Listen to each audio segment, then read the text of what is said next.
হাবিব সাহেবের গজল বলে আর সে চলে গেছে, বলো 10টার সময় চলে যাও, তো চলে গেছে মনে নাকি মনিরুল ভাই? এই বললো আমাকে 10টার সময় চলে যাবো, তাহলে ওটা বলেনি নাকি ঘুমিয়ে যারে লাল আমার? হ্যাঁ ওইটা বল। এরপরে আল আমিন নবী আমারটা বলবো, আল আমিন নবী আমার মুক্তি দাতা সবার। এই হরিণীকে বন্দী রেখেছিল, আর সেই হরিণীকে আমার নবীজি ছেড়ে দিল। আর ছেড়ে দেওয়ার পরে আর সেই হরিণীটি বাচ্চাদের দুধ পান করাতে গিয়েছিল, আর আমার নবীজি সেই হরিণীর জন্য জামিন ছিল, বন্দী ছিল, বলে আমাকে বেঁধে রাখো। কেমন দয়ার নবী, মায়ের নবী। এই ঘটনা রয়েছে গজলটা। তার আগে ঘুমিয়ে যারে লাল আমার লিখছে, দেখো, ঘুমিয়ে যারে লাল আমার কিছু নেই তোকে দেবার, ঘুমিয়ে যারে লাল আমার কিছু নেই তোকে দেবার। এ ফাতেমা আজ বেগানা, এক দানা নেই ঘরে খাবার, ঘুমিয়ে যারে লাল আমার কিছু নেই তোকে দেবার, ঘুমিয়ে যারে লাল আমার কিছু নেই তোকে দেবার। আয় আয় আকাশের চাঁদা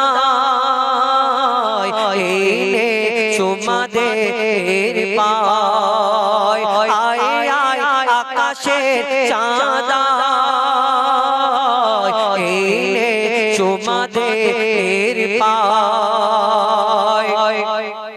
মোর মাসুমলি জানের কোলি তুই এলি বাবা রোজার মাসে, একটু দুধু খারে শুধু মধু নিয়ে দেখতে আসে।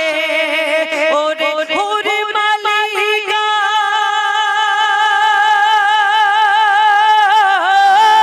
ওরে হুরে মালিকা তোরা ফিরে যা, রেখেছে রোজা লাল আমার, ঘুমিয়ে যা রে লাল আমার কিছু নেই তোকে দেবার, ঘুমিয়ে যা রে লাল আমার কিছু নেই তোকে দেবার।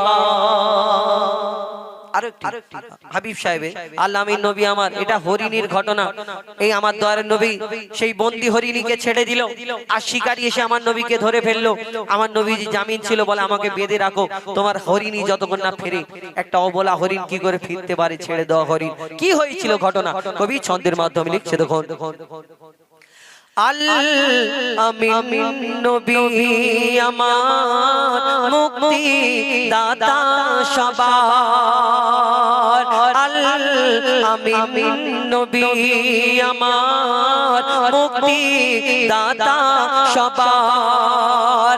খোদা যারে বন্ধু করে দিল যে উপহার, আল আমিন নবী আমার মুক্তি দাতা সবার।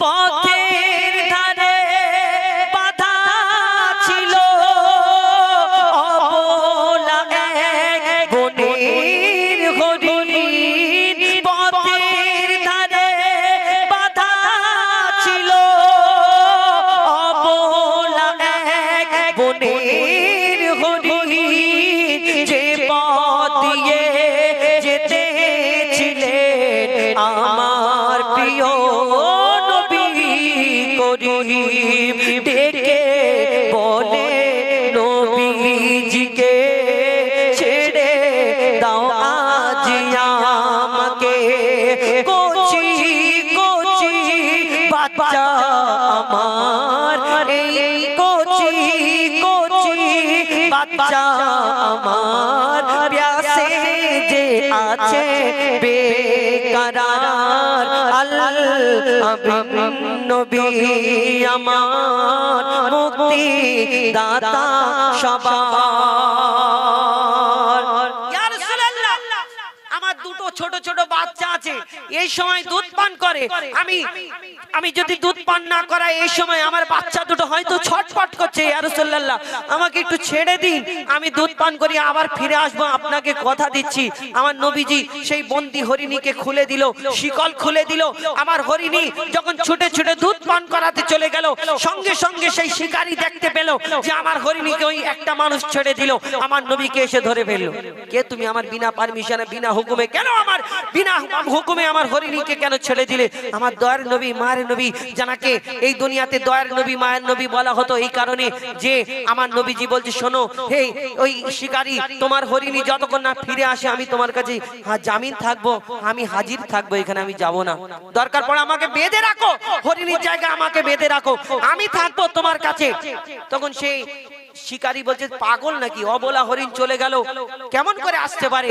তারপর কি ঘটনা হয় কবি ছন্দের মাধ্যমে লিখছে, দেখুন। হরিণ যখন ছেড়ে দিল শিকারী তখন এলো, হরিণ যখন ছেড়ে দিল শিকারী তখন এলো, বলে বিনা হুকুম আমার হরিণ কেন ছাড়া পেল? দয়ার রাসূল বলে তারে যতক্ষণ না আসে ফিরে, বেঁধে রাখো তুমি আমার এই আবেদন যে আমার। আমিন নবী আমার মুক্তি দাতা সবার। আমার নবী ছেড়ে দেওয়ার পরে হরিণী চলে গেল, বাচ্চাদের দুধ পান করিয়ে আবার দুটো বাচ্চাকে সঙ্গে করে নিয়ে সেই হরিণী ফিরে আসে। আমার নবীজি বলে, আমাকে বেঁধে রাখো, কিন্তু সেই হরিণী বলে, এই শিকারী বলে, তোমার অবলা জন্তু কি করে হয়? তুমি কি পাগল নাকি, না কে তুমি? আমার নবীজি চুপ করে থাকে, আমার নবীজি চুপ করে থাকে, কিছু বলে না। কিছুক্ষণ অপেক্ষা করার পরে দেখছে সেই হরিণী আসছে, আর হরিণীর পিছনে পিছনে হরিণীর সঙ্গে দুটো বাচ্চাকেও সঙ্গে করে নিয়ে এসেছে। আমার নবীজি দয়ার নবী মায়ের নবী, কেন বাচ্চাগুলো আসলো? সেই হরিণী গিয়ে, সেই মা হরিণী গিয়ে বলছে যে তোমাদের জন্য আমার দয়ার নবী মায়ের নবী আমাকে ছেড়ে দিয়েছে, জলদি করে দুধ পান করে নাও, আমি ফিরে যেতে হবে। আমার নবীজি সেখানে জামিন আছে। আমার এই ছোট্ট ছোট্ট হরিণীর বাচ্চাগুলো বলছে, শোনো মা, আমি কেমন নবী, আমিও তোমার সঙ্গে যাব, দেখতে যাব। সেই হরিণী ফিরে আসে। তারপর কি ঘটনা হয়, সেই শিকারী কি করে শেষ পর্যন্ত লিখছে, দেখুন। দুধ পিলায়ে ফিরলো হরিণ, যেথায় ছিল মোর নবীজি জামিন। দুধ পিলায়ে ফিরলো হরিণ, যেথায় ছিল মোর নবীজি জামিন। দেখে শিকারী অবাক হলো, বলে তুমি সেই আল আমিন।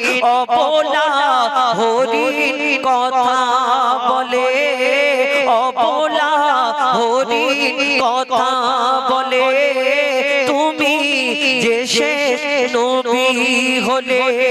শিকারী শুনে লুটিয়ে পড়ে আর কলমা পড়ে বার বার। আমিন নবী আমার মুক্তি দাতা সবার। খোদা যারে বন্ধু করে দিল যে উপহার। আমিন নবী আমার মুক্তি দাতা সবার। শুনুন ফরমাইশ মোতাবেক দুটো গজল। এখন আমাদের একটা আমার দাদা কবরের গজল বলেছে, আজহারউদ্দিন একটা কবরের গজল বলবে, তারপরে ইনশাআল্লাহ আমি আসবো আর দুটো একটা গজল বলে আপনাদের কাছ থেকে বিদায় নেব। ও বাবা 11টা বেজে গেছে। হ্যাঁ, এরপরে আমি একটা দুটো উর্দু গজল বলবো শহীদে কারবালা বলে আপনাদের কাছ থেকে বিদায় নেব ইনশাআল্লাহ। এখন আজহারউদ্দিনের কণ্ঠ থেকে একটা শুনুন। 11টা রাত অনেক, আর আপনাদের এখান থেকে বাড়ি যেতে আমাদের 4.5 ঘন্টা সময় লাগে, মানে এখন 12টায় যদি বেরোই সেই ভোর হয়ে যাবে। ওইটা নাও। শুনছিলেন ওস্তাদের কণ্ঠ থেকে খুব সুন্দর সুন্দর ফরমাইশিমূলক কিছু গজল। তো এখন আপনাদের সম্মুখে আমি কবরকে উদ্দেশ্য করে একটি গজল পরিবেশন করে শোনাবো। কুল্লু নাফসিন যায়িকাতুল মউত, মৃত্যুর স্বাদ সবাইকে একদিন ছাড়তে হবে এই দুনিয়া থেকে, সবাইকে একদিন বিদায় নিতে হবে। সেই কবর সম্পর্কে শিক্ষামূলক একটি গজল পরিবেশন করে শোনাই, আপনারা ধীরে স্থির ভাবে শ্রবণ করুন।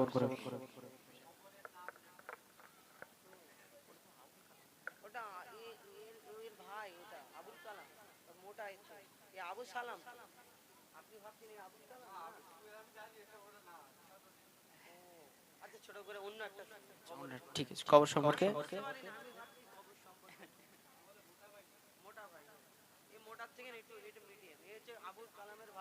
মিডিয়াম মোটা।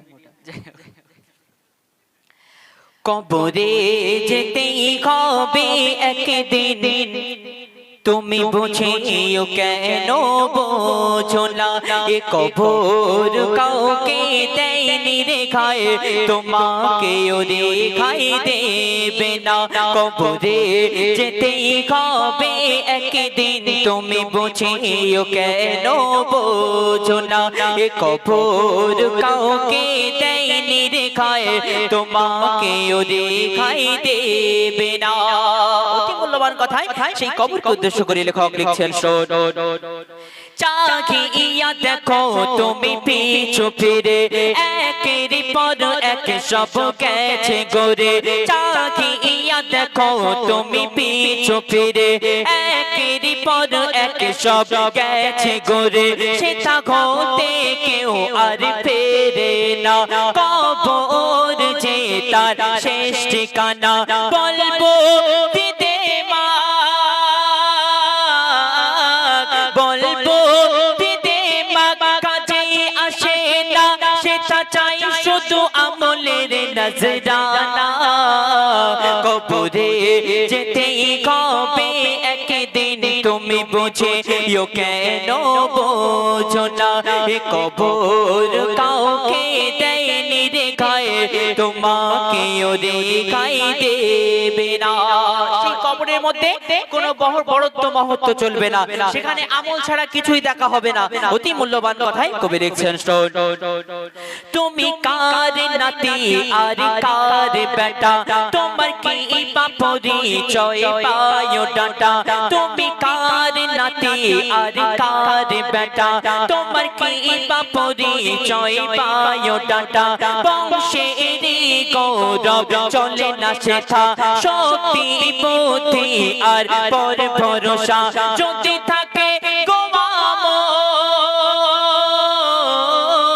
যদি থাকে গোয়ামল হয়ে যাবে পার, কেউ তো তোমাকে আটকাবে না। কবরে যেতেই হবে একদিন, তুমি বুঝে কেন বোঝো না, এ কবর কাউকে দেয়নি রেখায়, তোমাকেও রেখায় দেবে না। কবরের মধ্যে আমল ছাড়া কিছুই দেখা হবে না। অতি মূল্যবান কথাই কবি আর কি লিখছেন, সে যে গহীনে অন্ধকার কবর, সে তারাকে না কেউ কার খবর। সে যে গহীনে অন্ধকার কবর, সে তারাকে না কেউ কার খবর। নেকি আমল সেটাই মেলে মজা, বদ আমলে তুমি পাবে সাজা। রাজা প্রজা, রাজা প্রজা গরিব ধনী, সেটা কেউ তো রেখাই পাবে না। কবরে যেতেই হবে একদিন, তুমি বুঝিও কেন বোঝো না কবর কাউকে দেয়নি রে গায়ে তোমাকে ওরে খাই দেবে না কবরে যেতে হবে একদিন তুমি বুঝিও কেন বোঝো না আল্লাহ পাক আমাদের সকলকে মরার আগে ভাগে সেই কবরের সামান জোগাড় করার তৌফিক দান করুক সকলে বলি আল্লাহুম্মা আমিন। তো এখন আপনাদের সময় উস্তাদ কিছু ফরমাইশ মন রাবিক দুটি একটি গজল গেয়ে আমরা এখান থেকে বিদায় নেব ইনশাআল্লাহ। হ্যাঁ উর্দু গজল দিয়ে শেষ করব তো আমরা শহীদে কারো মা ফাতেমার চাদর মা ফাতেমার চাদর ওইটা তো আমার না মা ফাতেমার ঘটনা আমি বললাম না মা ফাতেমার চাদর ওইটা সেই আসলাম হাবিবের গজল